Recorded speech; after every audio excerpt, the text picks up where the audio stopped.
by density over bed alone, we have to go through. But we all know that bed is a quantitative functional modality which can detect the biological changes in you. It identifies malignancy in normal-sized lymph nodes. It improves biopsy localization from the area with high metabolic activity. It can differentiate post-treatment fibrosis from residual recurrent. It's used for noiseless attenuation correction as compared to standard bed transmission scan, so it can reduce the whole body scan time by 40%. It eliminates the underestimation of photon attenuation caused by contamination of the transmission data with emission photons.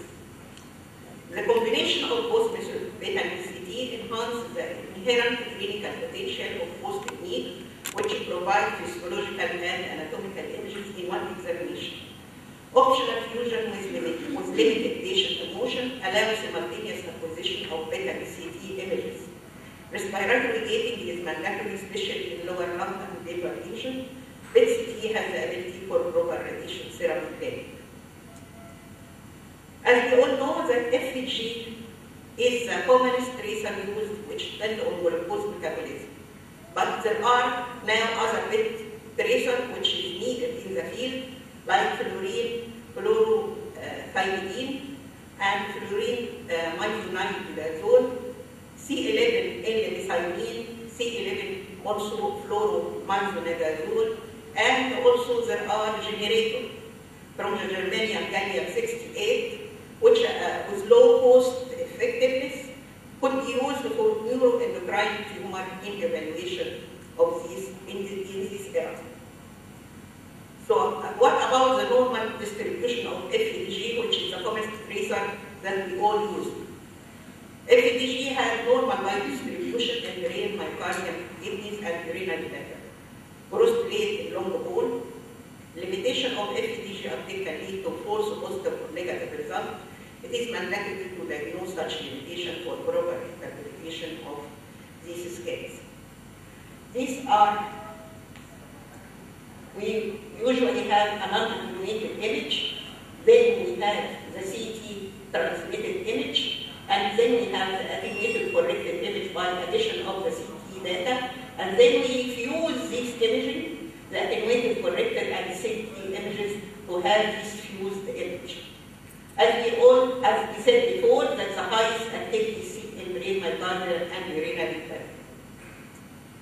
FDG uptake may be falsely seen in adipose tissue, and this may have variable pattern as the cranial or focal, bilateral or unilateral, in pre-renal, parabolic, and parahepatic spaces. This is one of the tests from the literature show some of the focal activity. If you see it here, you cannot say that this is focal lesions, okay? But if you go to the CT data, you see this in the adipose tissue. And in the combined image still is a focal lesion. But because of the CT data, this is shows that this is just an accumulation and brown fat in this area. Physiologic FDG uptake in muscles. This could occur in a child crying or adult with excessive talking after administration of the FDG. There are marked muscle uptake during stress and in cervical, thoracic, and lumbar region. And this is usually evident in patients with lymphoma when they are coming for follow-up because they are overstressed in order to see if they have the disease in remission or not. PET-CT can localize such false positive sites in the muscle. These are the pattern of muscle uptake you usually see here bilaterally as you see here or posteriorly as you see it. This is a vocal cord in a child activity. As you see here, it is very intense, and if you see it in this image with PET-CT, it is fully localized in the vocal cord.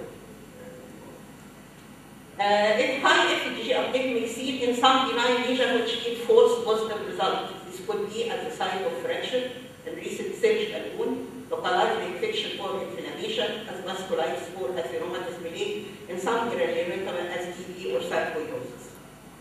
This is one of the cases which have been in IBC center with a patient or with fever and non-etiology, and we got diarrhea as well as following cholecystectomy.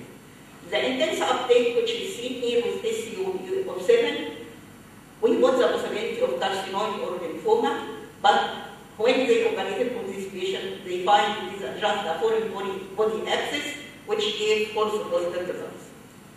Also, this is one of the cases in IMC center in a patient with good general condition and a history of controlled breast cancer. As we see here, there are multiple focal lesions in the cervical and in the mediastinum as well.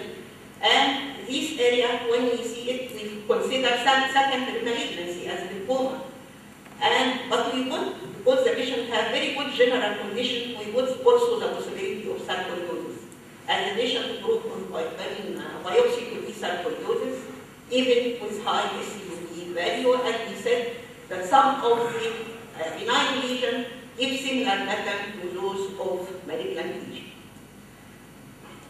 Limitation would be according to the site, so we take it side by side. So in hidden neck region, we can have normal uptake in Maguire's ring, salivary glands, neck muscles, especially patient doing exercise under stress. These are some of the areas of lymphoma which have normal line distribution of FDG, like in the palatine and pharyngeal tonsils, as well as in the lingual tonsils in these areas. Also, cases with salivary glands, these are seen in the submandibular gland and these in the parotid region, have very high uptake as we hear in the fused image of beta-CT. Muscle uptake bilaterally, as we see here in the muscle of the back and the gluteal region, as well as in the lower limbs. This is physiologic muscle uptake, stress-induced. Limitation by side in the chest region, we have FDG uptake in inflammatory or benign granulomatous down to 16 to 28 and the mediastinal region. We have also truncation artifact, which is related to head and neck region when the patient put his arms by side, or breathing artifact which need respiratory gating, or we will talk about a little bit. So we have breathing abnormality. They used in the CT to use shallow breathing, and this will lead to a lot of abnormalities. So they recommended, if you didn't have the respiratory gating, to use the normal breathing in order not to miss the lesion which are seen in the upper dome of the liver or those in the base of the lung. But if you have an advanced technique with respiratory gating, this will be the best. Limitation according to site in abdominal region, we could found variable uptake related to bowel and sex to PCT, because this helped a lot in this issue. And we find that inflammatory bowel disease is very common finding in Egyptian patients. PET-CT can diagnose and increase specificity in assessment of cancer patient and decrease FDG uptake in paradiaphragmatic adipose tissue in brown fat. So this is one of the cases in which there is diffuse colonic activity as seen here, or it is localized to, as we see here, in the ascending colon. But this is just a physiological uptake, as we said. Also, colonic activity may be focal, like this part of what we see here. But when we go to the CT and the fused image, this focal area is related to bowel activity in this area. So this solves the problem a lot. This is also a false positive uptake in this lower part of the rectum. And in this area, we find very high uptake with FDG, and it was in the CT just thickening of this rectal area. When this patient had been examined, well, still it is very intense in the fused image. When this patient examined by endoscopy and as well as by digital examination, they found that this is inflamed hemorrhoids. Limitation could be related to special sites of pathology.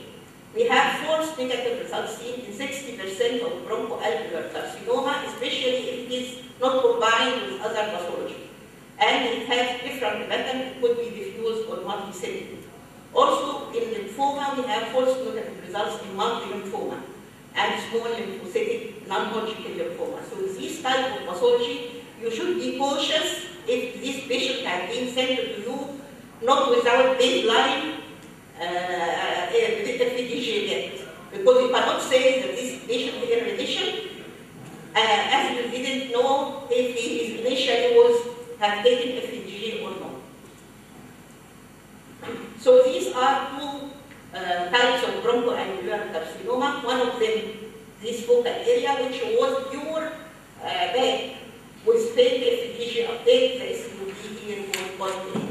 Whereas in this bronchoalveolar carcinoma, it was mixed with adenocarcinoma. That's why you have very intense uptake in these beta-activated images. So limitation in metastatic bone lesion, we have false negative results in 50%